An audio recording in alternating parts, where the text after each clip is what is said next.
Bonjour vous autres! Alors, on est le samedi 31 janvier et moi aussi avec un tout nouveau vlog livresque. Alors, on se passe ça en neuf. Je m'apprête à partir au boulot pour une demi-journée et j'ai déjà entamé ma lecture en cours hier, en fait, parce que je devais aller courir, donc ça me prenait une lecture. Et j'ai finalement décidé de me plonger dans le polar nordique qui me restait à lire dans le dernier vlog, mais que j'ai pas entamé tout de suite. Je me disais ça va faire trop de sordide et de froid. Mais bon, je l'ai en livre audio. La version numérique, je l'ai temporairement parce qu'il est très populaire en ce moment. Donc, j'étais comme, bon, ok, allez, vas-y. Ça s'annonce glaçant, pour pas faire un mauvais jeu de mots. Donc, ça va être Cache-Cache de Søren Sveistrup, donc un polar danois, et qui va mettre en scène un duo qui implique Naja Thulin et Mark Ness, qu'on avait retrouvé dans une enquête qui était très troublante dans le premier tome, dont j'oublie le titre en français, mais qui en anglais s'intitule The Chestnut Man. Et oui, qu'il y a eu une adaptation pour ce premier tome-là. Et donc, on va les retrouver ensemble dans cette enquête-là. On ne dit pas grand-chose de l'enquête en résumé. J'ai pas voulu pousser plus loin, puis je ne vais pas me divulgacher.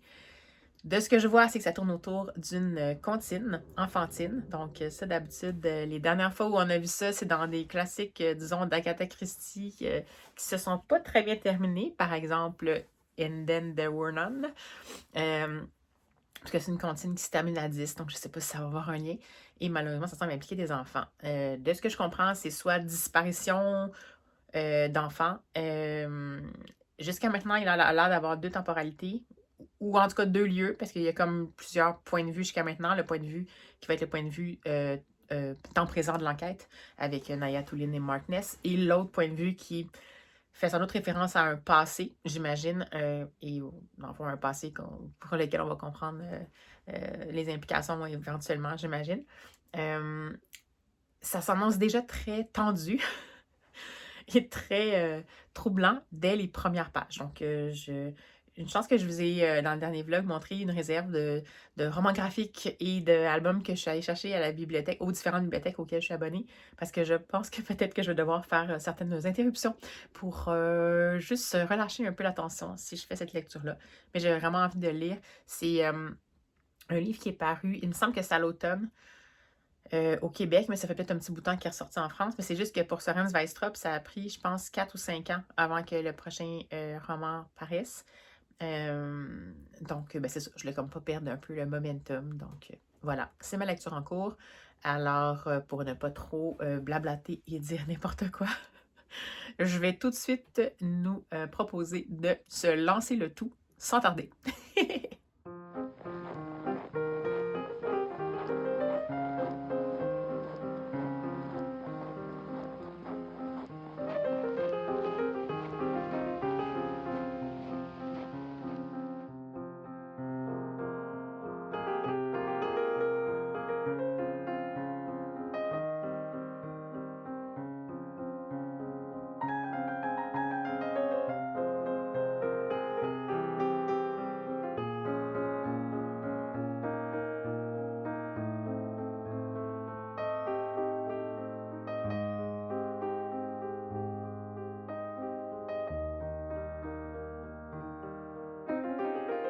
Et bonjour vous autres.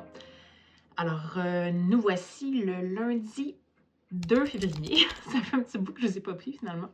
J'ai juste lancé le vlog, puis après ça, bon, j'ai profité de la fin de semaine un petit peu. Aujourd'hui, lundi de congé, on est déjà rendu dans l'après-midi, mais finalement, j'ai fait comme un rattrapage de Booktube. J'ai fait un peu de création de contenu pour Instagram. J'essaie des nouvelles choses pour voir. Je vous avais dit que je voulais essayer de peut-être trouver un format que j'allais être capable de faire de façon régulière. Là, ça semble être un format qui est plus mensuel, donc peut-être que ça pourrait fonctionner. Donc, je vais voir. On va voir. Mais bref, j'ai travaillé un peu là-dessus.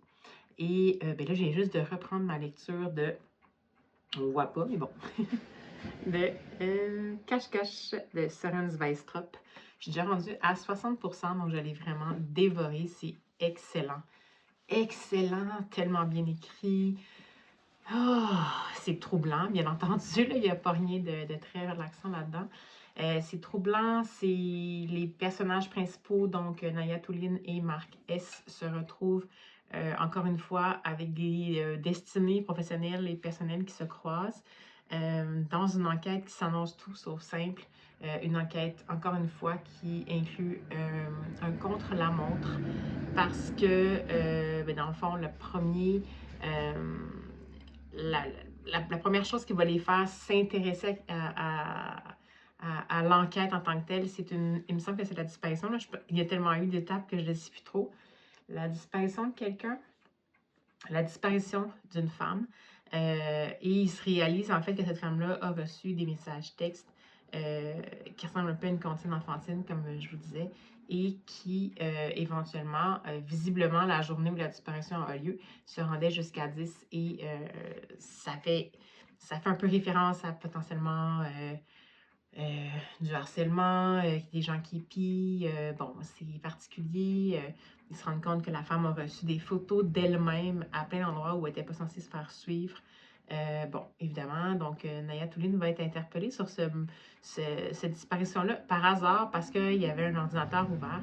Puis, tu sais, je vous avais dit qu'elle était, qu'elle était plus dans la brigade contre la cybercriminalité, mais en fait, non, elle est dans la brigade contre la cybercriminalité. Elle était avant dans la brigade régulière. Et en fait, c'est parce que comme il y a un ordi, son collègue Raïm a comme dit oui, oui, on va y aller, mais dans le fond, elle était comme disparition, ce serait plus la brigade régulière. Bref, ils vont se ramasser mêlés à ça. Mais là, comme il y a l'ordi, comme il semble avoir des messages un peu comme ça, puis qu'éventuellement, ça semble faire un parallèle peut-être potentiel avec une autre disparition et qui malheureusement s'est soldée par une mort d'il y a quelques années. En fait, ils vont faire appel en fait à Europol, qui est l'équivalent d'Interpol. Et c'est là que le fameux Marc S va revenir. Je vous dirai pas plus au niveau. En fait, c'est ça. Il revient. C'est un homme qui, quand même techniquement travaille pour la police du Danemark, mais a été comme prêté à Europol, comme, un peu comme expert et tout. Et lui et Naya Touline se connaissent et ont déjà travaillé ensemble. Et bref, il va être interpellé. Là, plus ça va aller, puis plus ils vont découvrir comme d'historique par rapport à ça, plus ils vont essayer de trouver le point commun potentiellement qui fait en sorte que la personne qui joue à ce jeu terrible-là les sélectionne. Bref, c'est vraiment haletant, c'est prenant. On a toujours peur que ça s'en prenne en plus à des personnes sans défense, mais aux deux personnes qui sont dans l'enquête. C'est spécial parce que c'est dur à lire, dans le sens où les sujets abordés sont pas évidents. Là aussi, quand même, on semble aborder différentes dynamiques, entre autres les problématiques au niveau familial. Pas nécessairement juste la violence intrafamiliale, mais pas juste dans le sens que c'est mineur, mais dans le sens pas seulement la violence intrafamiliale, mais aussi des problématiques liées à des séparations, pardon.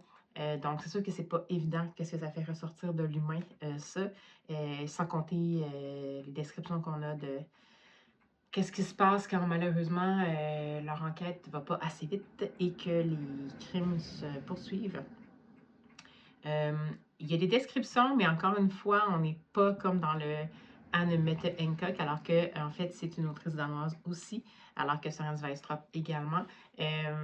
On n'est pas là-dedans du tout. Donc, comme je vous dis, à mon avis, pour moi, ça m'apparaît beaucoup plus travaillé. C'est une grosse brique. Mais comme je vous dis, je suis passée à 60%, puis pourtant, j'ai lu une partie en livre numérique, une bonne partie en livre numérique. Je l'écoute en livre audio aussi. Je suis pas vraiment capable de le lâcher. Fait que je suis pas capable de le lâcher pour vous en parler. Alors voilà, c'est ce que je fais en ce moment. Donc, je vais reprendre au courant de la semaine pour, c'est ça, si j'ai d'autres nouvelles à vous donner au niveau livresque. C'est sûr que celui-là, je vais sans doute le terminer assez rapidement. Puis je verrai ce que je vais lire ensuite à ce moment-là. Je ne sais pas qu'est-ce que je vais me proposer de lire pour le mois de février. Je continue encore mon espèce d'y aller avec mes envies en tant que telles. Je vais peut-être essayer de faire des courtes lectures quand même pour vous en parler. Puis ça va faire un vlog qui sort un peu des polars. C'est ça, ça fait plusieurs vlogs que je suis centrée là-dessus. J'en ai beaucoup de toute façon, mais je sais que peut-être que c'est des gens vous n'êtes pas tout le monde qui aime nécessairement ça. Donc, je vais peut-être voir parce que j'ai des livres de biblio à lire de toute façon qui ne sont pas des polars. Donc, je verrai ce que je fais. Mais de toute façon, je reviens dès que je peux. Alors, à tantôt.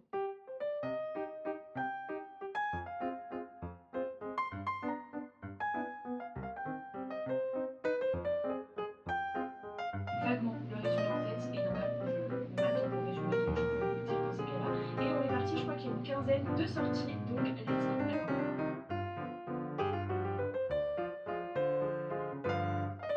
Je pense qu'un peu d'aide serait pas de refus. Et donc elle va sillonner le pays pour retrouver ses amis et essayer aussi de comprendre un petit peu dans quoi elle a évolué durant ces 10 dernières années.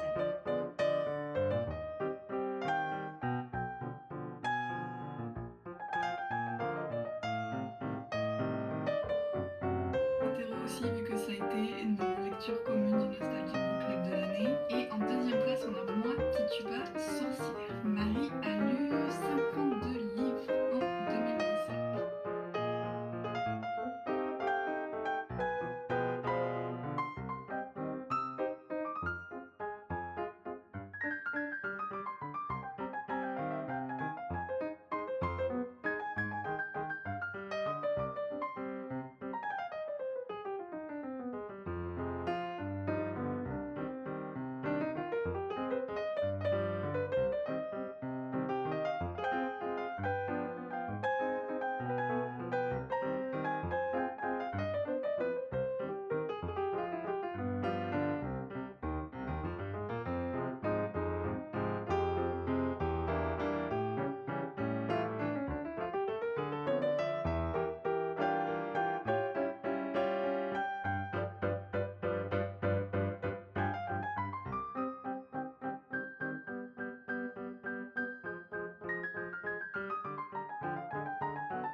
Et bonsoir aux autres. Alors, c'est encore moi en mode pyjama. On est le mardi 3 février et je viens tout juste de terminer l'écoute de Cache-Cache de Søren Sveistrup. C'était tellement bon, mais en même temps, je pense que autant j'ai été prise par le tome 1, puis c'était un coup de cœur. Celui-là, si ça se peut, c'est encore plus un coup de cœur, donc c'est un coup de foudre, je pense. C'est aussi une claque au visage, c'est prenant, c'est terrible, c'est tout en circonvolution, c'est à la fois froid et plein d'émotions. C'est dur, c'est bien tricoté, les personnages, on y croit définitivement. C'est haletant, c'est à la limite du supportable, surtout vers la fin. Parce que les sujets sont durs, parce qu'il y a des descriptions. Et je vous disais qu'il y avait peu de descriptions. En fait, c'est vrai, sauf dans le dernier, la toute fin, en fait. Il y a plus de descriptions.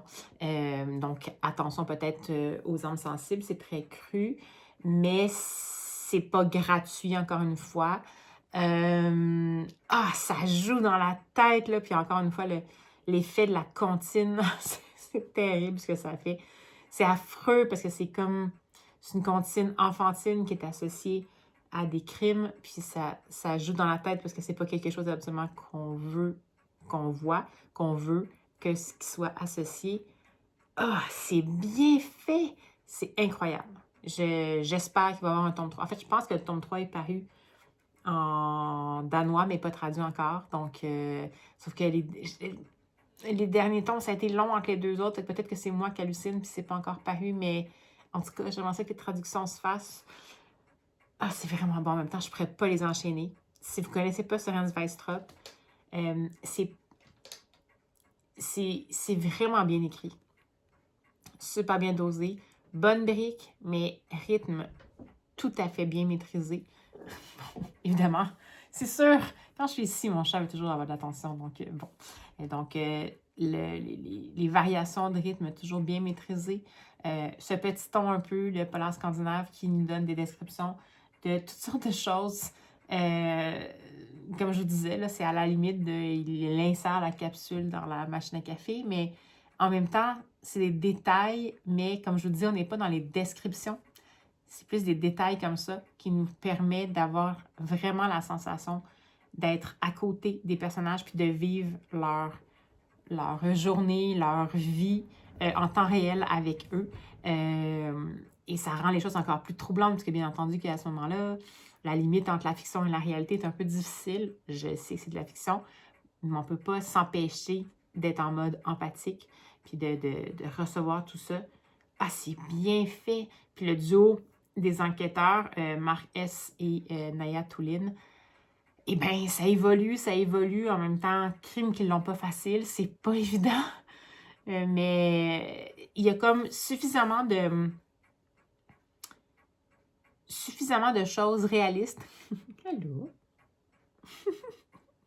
Il y a suffisamment de choses réalistes qui leur arrivent et qui sont terribles, qui sont la vie en temps normal.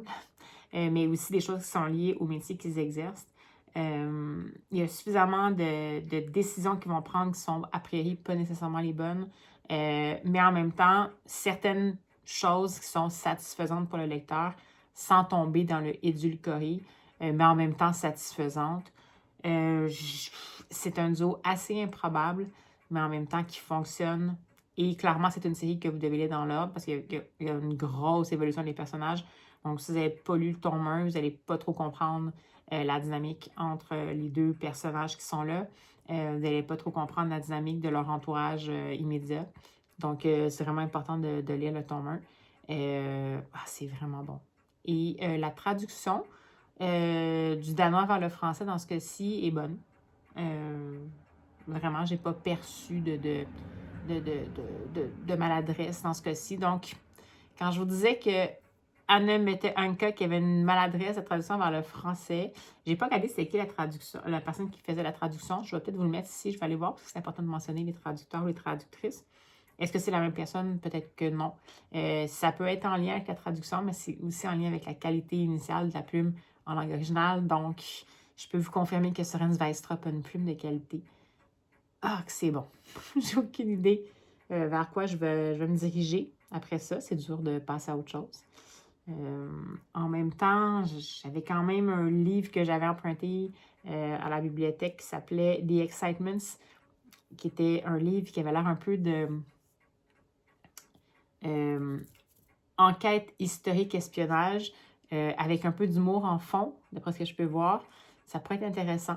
C'est chez Piketty Bookin que je l'avais vu en version française. Puis je l'avais trouvé en fait à la bibliothèque en version originale anglaise et en version audio et en livre. Donc je me disais, puis j'avais emprunté, en version audio en livre, puis je l'ai emprunté à la bibliothèque, si vous vous souvenez. Donc vu que j'ai emprunté à la bibliothèque, je me dis je pourrais peut-être le prioriser. Puis ça nous ferait un changement. On sera encore dans le policier, mais ça sera un changement de ton, parce que je pense pas que ce soit aussi dur. Sinon, ben, je sais pas. Je vais voir ce que je vais faire, mais là, pour le moment, je vais décompresser de ma lecture audio, puis on verra pour la suite. Alors voilà, c'est tout ce que j'avais à vous dire avec le chat ici qui ronronne très fort. Je pense pas que vous l'entendiez, mais elle ronronne très fort. Alors, on se revoit tantôt. Je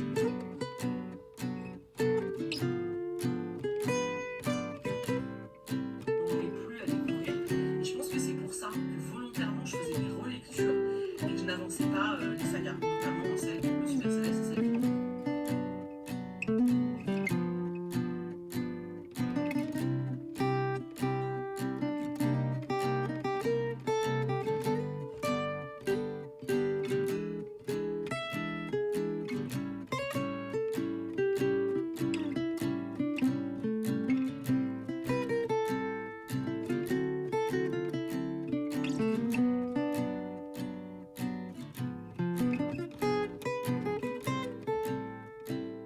Bonjour vous autres! Alors, on se prend pendant que je suis en début d'entraînement post-boulot. On est le mercredi 4 février. Il fait un peu plus froid que je pensais finalement pour courir, mais bon, c'est la vie. Alors, je vais vous parler de la lecture que j'ai commencé, c'est-à-dire le fameux The Excitements de C.J. Ray, qui est en fait la version originale d'un livre qui vient tout juste de paraître chez Cherche Midi. Je ne suis pas sûre qu'il est encore disponible au Québec, qu'il est déjà disponible au Québec, ou ça va commencer bientôt.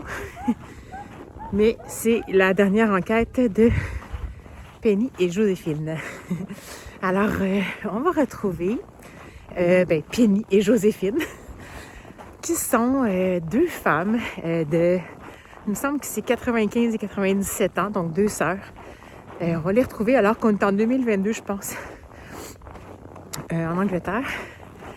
Et on découvre rapidement qu'ils ont un neveu qui s'appelle Archie, qui est un historien, et avec lequel ils ont beaucoup de bonnes relations. Archie, c'est pas vraiment leur neveu, mais c'est quand même un parent. Puis, il s'est beaucoup tenu avec elle quand il était plus jeune. Parce que c'était des femmes qui, malgré une apparence tranquille, lui avaient un peu appris à prendre sa place. Et ces deux femmes qui sont des vétérans de la Seconde Guerre mondiale, donc qui ont travaillé respectivement, je pense, dans la marine. La marine pour, je pense que c'est Joséphine. Et il me semble que c'est les forces... je sais pas si c'est les forces spéciales ou les infirmières ou je sais pas trop quoi pour Penny.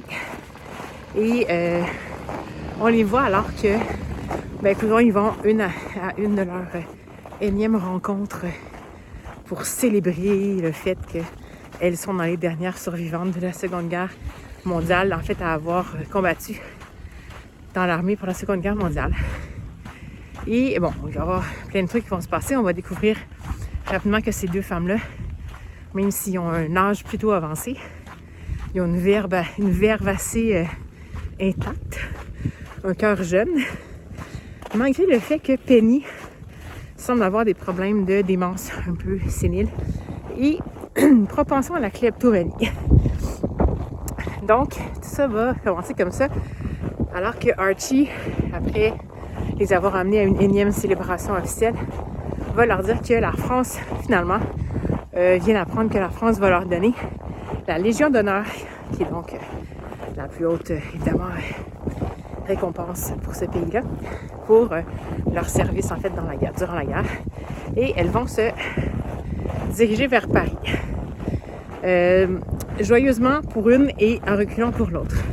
Et là, va s'en suivre un aller-retour entre le passé et le présent, où on va tranquillement pouvoir évoluer, en fait, ces jeunes femmes-là à l'aube de la Seconde Guerre mondiale, alors qu'elles étaient adolescentes et jeunes femmes.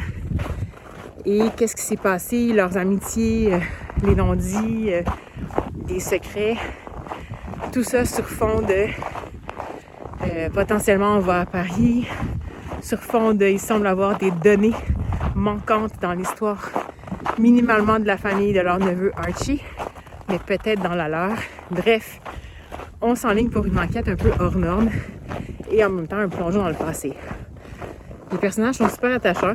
C'est sûr que c'est très, jusqu'à maintenant, c'est quand même un ton qui est très léger, qui est léger malgré la gravité de la situation. Il y a vraiment beaucoup d'humour. Il y a des fois même un humour un peu, je dirais un peu lourdingue, mais ça va avec, bon, le type de personnage qui est là. Est-ce qu'on est dans le caricatural? Je sais pas, je vais voir au fur et à mesure. Pour le moment, ça semble bien des personnages tracés quand même à gros traits, mais on y croit suffisamment pour s'y attacher. Donc voilà où j'en suis. Je suis déjà rendue au 5e du livre, ça s'écoute assez facilement. Puis je vais vous en reparler quand je vais avoir un peu plus dévoré tout ça. Alors, à tantôt!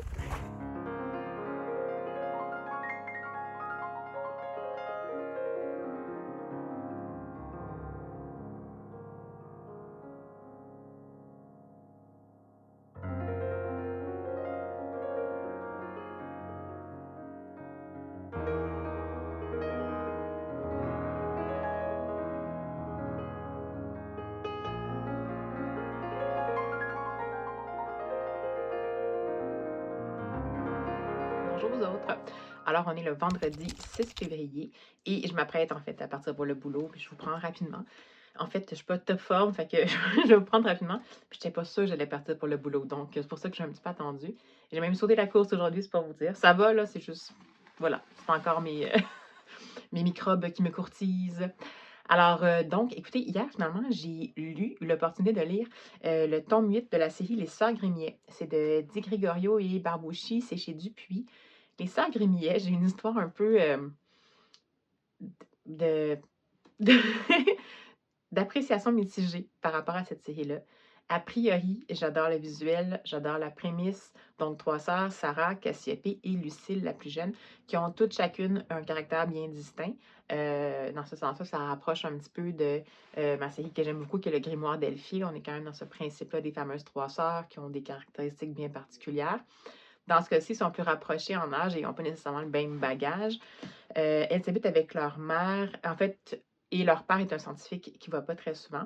Au fur et à mesure des tombes, la cellule familiale va évoluer un peu, donc je ne ferai pas trop vous en parler pour ne pas vous divulgacher, mais à chaque tombe, en fait, on va vivre une aventure avec ces trois-là. Et cette aventure-là va être centrée toujours sur une des sœurs éventuellement, donc en lien avec sa caractéristique. Il y en a une qui est plus artistique, il y en a une qui est plus proche de la nature, donc c'est Lucille, etc., etc. Dans celui-ci, ça s'appelle Le gardien de la forêt. Et on va suivre la fameuse Lucille, bon, forêt évidemment.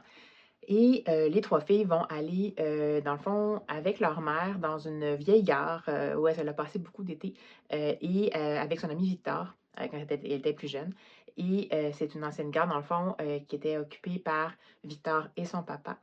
Et là, ben, on comprend que le papa est décédé et que ben, Victor doit se ramasser un peu avec l'espèce de tâches toujours très émotives et en même temps un peu overwhelming de faire le ménage dans la vieille gare et essayer de garder, de voir qu'est-ce qu'on peut garder et tout. Et la mère des trois filles, on dit, ah, ben, on va aller vous aider, on va aller t'aider. Bon, il arrive là-bas, on sent qu'entre Victor et la maman, il y a quand même une bonne complicité depuis longtemps, puis que peut-être que c'est encore peut-être au goût du jour, on n'est pas trop sûr, mais on perçoit qu'il y a un bon lien fort entre eux deux. On perçoit aussi que la relation de Victor avec son père est un peu il a comme eu une bonne enfance, mais c'est comme son père parlait pas beaucoup, puis son père fonctionnait un peu plus par, je sais pas, un peu énigme. Il faisait souvent des chasses au trésor et tout ça. Et de ce qu'on comprend, c'est qu'à l'endroit où ils sont, il y a une grande légende, en fait, du gardien de la forêt qui est le Lieki ou le Liechi, je sais pas comment ça se prononce. Donc, c'est la vieille gare est au cœur de la forêt et ce gardien de la forêt-là serait quelqu'un qui, justement, intervient auprès des gens qui ne respectent pas, disons, la faune et la flore, mais les gens ont comme plus une peur de ça. Donc, arriver là-bas, les filles vont arriver là, apprennent un peu les légendes. On comprend, dans le fond, par la base qu'on veut nous instruire sur ces légendes-là. Et dès le départ, elles vont évidemment aller un peu fouiner partout dans la gare et trouver un objet qui est comme pas trop rapport. Et Victor va finir par leur dire que son père, quand il était petit, il leur faisait des espèces de chasse au trésor. Et son principe, c'est qu'il mettait un objet qui avait absolument pas rapport à l'endroit où il était mis. Il fallait que Victor et potentiellement la maman des trois filles trouvent l'objet en question, donc déterminent qu'est-ce qui n'a pas rapport là, donc trouver l'intrus. Et ensuite, soit capable de le remettre à la bonne place, au bon endroit. Et à cet endroit-là, va se trouver un autre objet qui n'a pas rapport, et nanana, et ainsi de suite, jusqu'à trouver la réponse. Donc, les trois sœurs vont vraiment se lancer là-dedans. Lucille particulièrement, mais elle va avoir été interpellée parce que dès son arrivée, elle va avoir vu un petit garçon avec une espèce de gros masque un peu forestier sur le visage. Puis elle est plus à l'écoute de la nature et tout. Donc elle, on va la voir prendre cette mission-là, puis la gérer plus de façon intérieure, plus émotive. On sent qu'elle vit des choses. Il y a des choses au niveau de la cellule familiale qu'elle vit peut-être pas nécessairement aisément. On comprend un peu ça. Donc, les deux plus vieilles vont partir plus en mode chasse au trésor. La plus jeune va essayer, mais elle va toujours aussi se garder en tête de dire « Je suis sûre que le gardien de la forêt est une créature bienveillante. J'ai envie de le trouver. » Fait qu'elle va plus partir à la recherche du gardien de la forêt et pas nécessairement de cette espèce de chasse au trésor-là. Bien évidemment, on va se rendre compte que tout ça est un petit peu interrelié. J'ai vraiment beaucoup aimé ce tome-là. Ça m'a un peu réconcilié avec les sœurs Grimillet, sauf la fin. Dans le fond, je pense que ce qui me dérange, les sœurs Grimillet, c'est peut-être que je perçois un peu trop le fait que c'est très jeunesse. Donc, le déroulement de la fin est très rapide. Puis quand je dis très jeunesse, c'est très la perception qu'on a du jeunesse. Donc, que tout déboule, que tout doit débouler, que tout doit être un peu plus en surface. Ce qui est un peu particulier, c'est que 80% de ce tome-là va vraiment plus en profondeur je pense que c'est 64 pages, quand même une bonne durée de bande dessinée. Ils ont mis quelque chose de super intéressant en place, puis à la fin, ça boum, boum, boum, ça déboule. En même temps, ça fait un peu ça aussi dans le grimoire d'Elphie, ce qui me fait dire que c'est juste que, évidemment, la tranche d'âge vers laquelle c'est destiné, je dirais que c'est plus des 8 ans, peut-être 8-10 ans. Tu sais, bon, c'est pas vraiment plus que ça, là. J'ai l'impression que ça peut aller. Bien, c'est sûr qu'on prend pour acquis que les enfants vont avoir besoin de cette conclusion rapide-là, ce rebondissement-là, pour pas qu'on les perde dans justement l'ambiance et le mystère qui s'étend doucement dans les premières pages. Mais j'ai trouvé que c'est intéressant, évidemment, la relation à la faune, à la forêt, la relation aux croyances légendes, mais aussi en même temps un petit peu le côté on trouve bien l'aide spirituelle où on en a besoin. La relation à la différence, parce qu'on va percevoir des gens qui habitent autour de là un peu différemment une fois qu'on a fini par avancer dans l'histoire. Autant la quête du gardien de la forêt de Lucille que les deux sœurs qui continuent leur poursuite de l'objet étrange. On va évidemment voir apparaître aussi des évolutions au niveau interpersonnel. Donc, les personnages en tant que tels qui sont récurrents, donc la mère et les trois filles, il va y avoir quand même une bonne évolution du personnage, particulièrement la mère et Lucille. Les deux autres sœurs, c'est pas leur tome, donc ils évoluent un peu moins. Euh, j'ai vraiment beaucoup aimé, justement, qu'est-ce que ça donnait comme proposition visuelle. C'était superbe. En plus, une vieille gare abandonnée avec plein de raccoins, plein de légendes. On apprend c'est quoi la nuit du Liechi, qui est comme le gardien de la forêt qui va sortir cette nuit-là, puis les gens font une espèce de rituel et tout. Puis j'ai vraiment beaucoup aimé ça. Comme je vous dis, c'est juste la fin. Je dirais les 3-4 dernières pages, ça s'est tellement déboulé vite. Puis j'ai trouvé qu'on avait abandonné en chemin des choses que j'aurais aimé ça, qu'on développe un petit peu, pas nécessairement longtemps, ou en tout cas qu'on boucle. Mais là, c'est comme si on a trop visé vers un dénouement qui était accessible dans le fond au public. Puis évidemment, c'était qu'est-ce qui était en lien avec le personnage de Lucille, donc qu'est-ce qu'elle vit, elle, et en quoi ça a rapport avec la cellule un peu familiale dans laquelle elle évolue. Mais si jamais ça vous dit, les Sœurs Grémier, c'est quand même très intéressant. J'ai une petite préférence sur le grimoire d'Elphie. Pour moi, c'est deux séries parallèles. C'est quand même le même principe, c'est-à-dire qu'à chaque tome, son aventure, à chaque tome, pour Elphie, ça va toujours suivre Elphie, donc la plus jeune, mais avec des interventions potentielles des deux autres sœurs, tandis que dans les Sœurs Grémier, ça va suivre une sœur à la fois, mais les 3 personnages sont toujours là, plus les parents et tout. Donc, si ça vous dit, c'est des belles séries, je trouve, à suivre, mais particulièrement celle-là. En fait, ça m'a réconciliée. J'ai l'impression que je vais potentiellement, parce que je pense qu'il va y avoir d'autres tomes, là, c'est trop comme une bonne formule pour que Dupuis arrête ça, mais ça m'a réconciliée avec le fait de poursuivre la série. Je pense que je vais poursuivre la série pour les tomes où c'est Lucille qui est au centre. Les autres, ben, les sœurs sont ados. Puis, je trouve que justement, quand on suit les sœurs ados, on déborde un peu dans le cliché de l'ado. C'est ça qui me dérange, je pense, dans le fond. Ce qui fait que j'ai moins la capacité de croire à ces personnages-là, alors que techniquement, sur papier, sont super intéressantes. Mais on dirait que c'est ça qui me dérange parce que je me dis, ben voyons, ils peuvent pas être autant à 2 dimensions, alors que Lucille est une enfant, puis elle, on la rend vraiment plus riche. Donc, ben voilà, c'est ce que j'avais à vous dire à ce sujet-là. Alors, je vais poursuivre et terminer dans le déplacement vers le travail, mon fameux The Excitements, qui finalement me réserve quand même plein de surprises. Je vous en parlerai plus en détail, mais je vais avoir terminé tout bientôt, donc je vais pouvoir vous en parler. Alors, on se reprend dans quelques instants pour vous. Hey, bonjour. Alors, on se retrouve en mode studio mobile. Ça faisait longtemps. Parce que j'ai finalement terminé, comme je vous avais promis, l'écoute du fameux livre The Excitements de C.J. Ray. Et donc, la dernière enquête de Penny et Joséphine en français chez Cherche Midi. C'était fort agréable finalement. Je ne savais pas trop à quoi m'attendre. Au début, en fait, je pensais que c'était une espèce de cozy mystery d'espionnage avec des personnes âgées qui avaient beaucoup plus d'habileté que on pourrait le penser en mode préjugé. Et bon, comme je vous disais, les traits des personnages étaient quand même tirés un petit peu de façon assez, disons, évidente. Donc, on n'était pas trop dans la nuance. Mais finalement, au fur et à mesure, il y a quand même, c'est quand même un roman finalement qui n'est pas du tout un cozy mystery. C'est un roman contemporain avec plusieurs temporalités qui nous permet de découvrir finalement la vie, ce qu'ont été les vies de Penny et de Joséphine, ces deux nonagénaires qui, en effet, cachent beaucoup plus derrière leur apparence de frêles demoiselles du troisième âge que ce qu'on pourrait penser. Et ça fait quand même des références à la Seconde Guerre mondiale, à l'implication des femmes dans la Seconde Guerre mondiale dans les, disons, les voies moins fréquentées.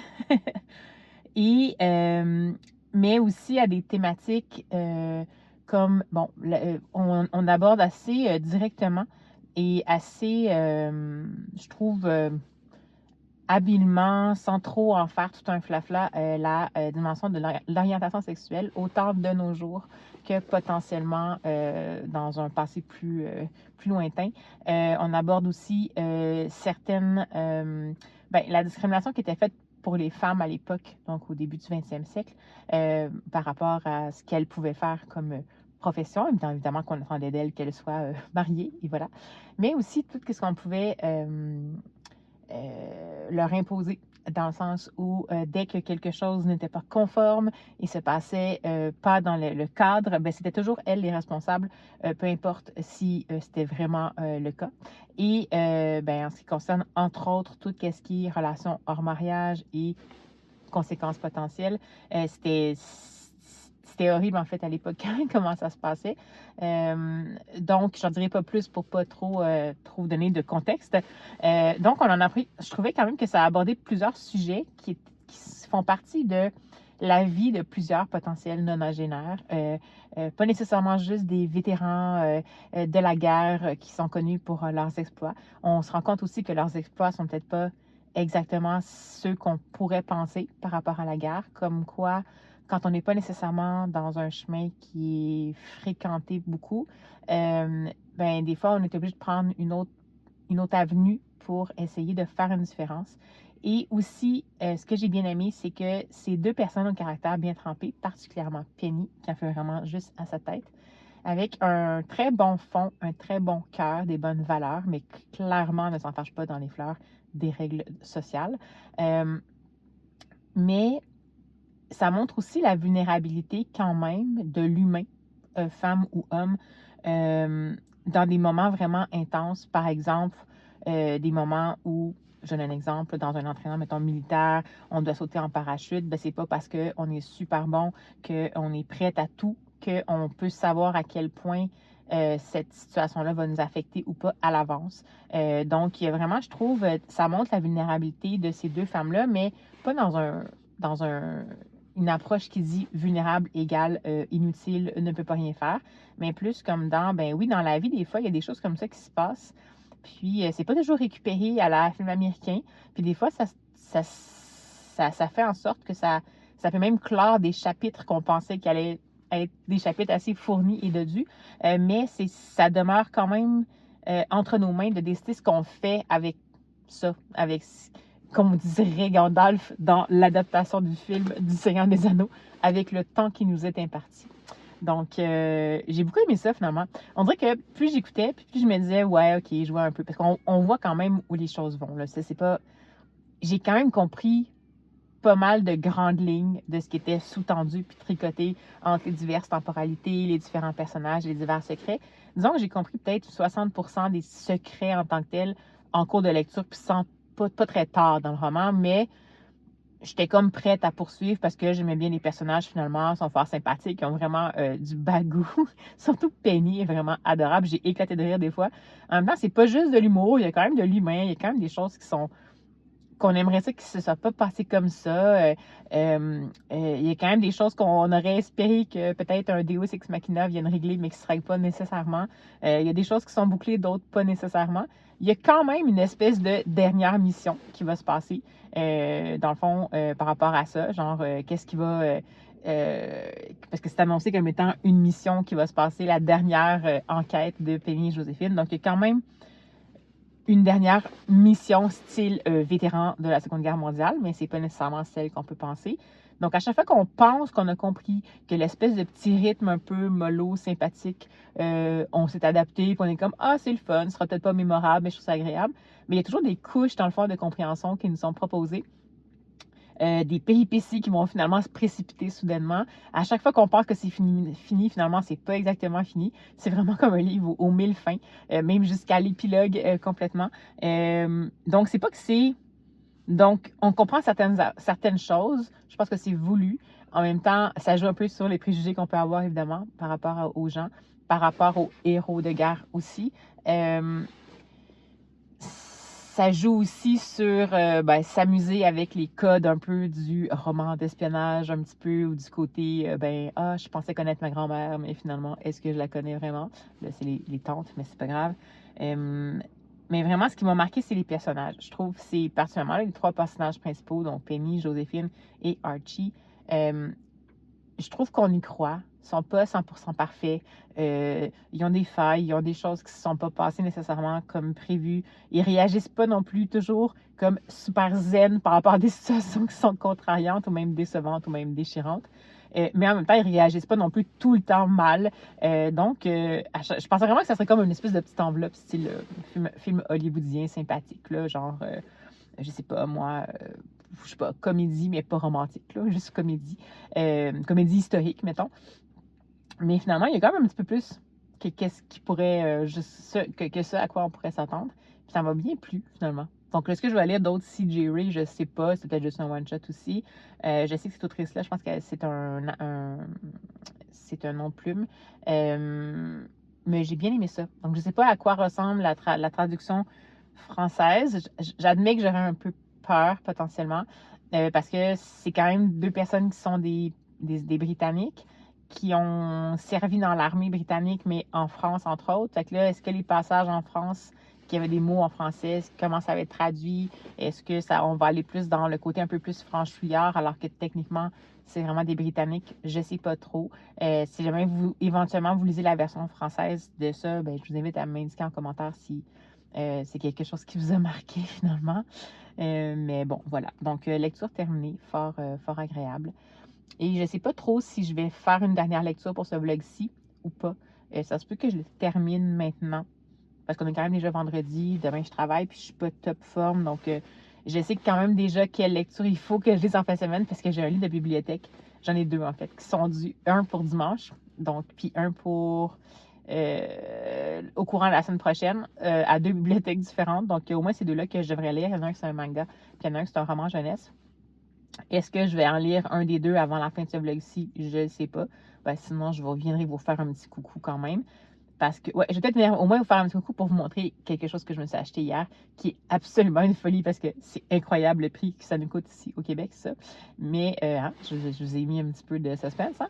Mais ça me tentait, je l'avais vu passer, puis j'étais comme, bon, j'aurais pu avoir accès à ça en ligne, mais j'avais comme envie de garder ça dans le fond à la maison. Donc, Vous voulez savoir, hein? Fait que je vous reviens avec ça.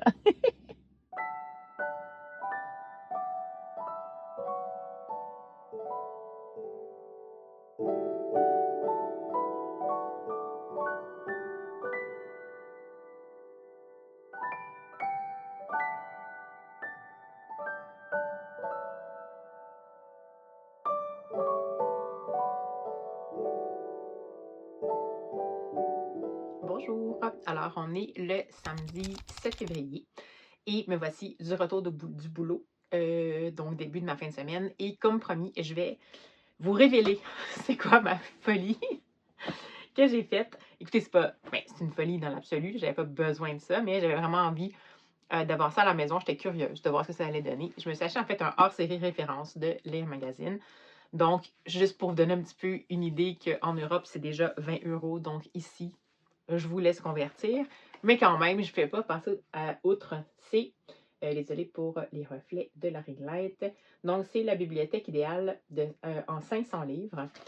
50 ans de lecture incontournable. Donc, j'étais curieuse de voir ce que ça allait mettre de l'avant. Est-ce que ça allait rester dans une certaine niche qu'on pourrait avoir comme préjugé que cette revue-là, éventuellement, a pu avoir au fil des années? Est-ce que ça allait ouvrir à de la littérature de genre, à des auteurs contemporains qui osent? Et là, a priori, j'ai vu tantôt Maëlys de Kerangal, Anna Gavalda, mais aussi Paulo Coelho, mais aussi... qu'est-ce qu'on pourrait voir? Qui sont un peu plus peut-être classiques. Même là, on est vraiment dans les, je pense, plus contemporains. Alexandre Solzhenitsyn. OK. Hubert Reeves. Philippe Labro. Bref, ce qui est le fun, c'est que dans le fond, on a les suggestions comme celle-ci. Ben, pas les suggestions, mais les recensions, ce qu'ils nous proposent. Puis on a certains articles un peu plus grands qui concernent des auteurs qui sont mentionnés. Donc, je sais que je vais juste le feuilleter, mais je trouvais ça super intéressant d'avoir ça à la maison pour voir qu'est-ce qu'il propose. Je voulais aussi voir s'il allait. Ah, il y a Alice Fernet, Grâce et dénûment. Hey, ça, si vous n'avez jamais lu ça, il faut vraiment lire ça. C'est excellent. Tout comme son Guerre, ou En guerre, je me souviens plus, je vous mettrai la vignette. C'est troublant et son écriture est vraiment, là, c'est là-dedans, je trouve que ça se déploie encore plus que dans La conversation amoureuse ou dans son récent que j'ai pas encore lu, mais qui est Coup de cœur? Non, je me souviens plus. Mais qui parle de l'amitié.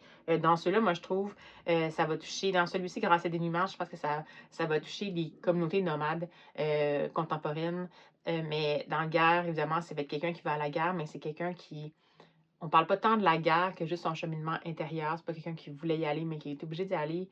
Je sais pas, mais en tout cas, Alice Fernet, juste vous dire que c'est une autrice qu'il faut absolument... En effet, je trouve qu'elle est vraiment à sa place. Je ne sais pas si vous avez remarqué qu'à côté, il y a également le roman graphique d'Émile Ferris. Moi, ce que j'aime, c'est les monstres. Ce qui est intéressant parce qu'on est allé aussi dans les romans graphiques. Donc, voyez-vous, j'avais plein de préjugés sur cette sélection-là. Et c'est exactement pour ça que je l'ai prise, pour, premièrement, me déboulonner le préjugé. Ça fait du bien de temps en temps, de se déboulonner le préjugé. Et parce que j'avais vraiment envie de voir qu'est-ce qu'elle allait proposer. Alors voilà, ça c'était la folie. Je ne sais pas à quoi vous vous attendiez, mais pour moi, ça c'est une folie. Il y en a qui s'achètent des voitures ou des bouteilles de vin pour leur réserve. Moi, j'achète ça. C'est comme ça. Sinon, cette nuit, ça a été une petite nuit. Je suis pas dans une bonne passe de journée, je vous dirais. J'étais encore dans mon combat des microbes et je sais pas, c'est gris, c'est février. Tu sais, on était un peu dans un mood de février.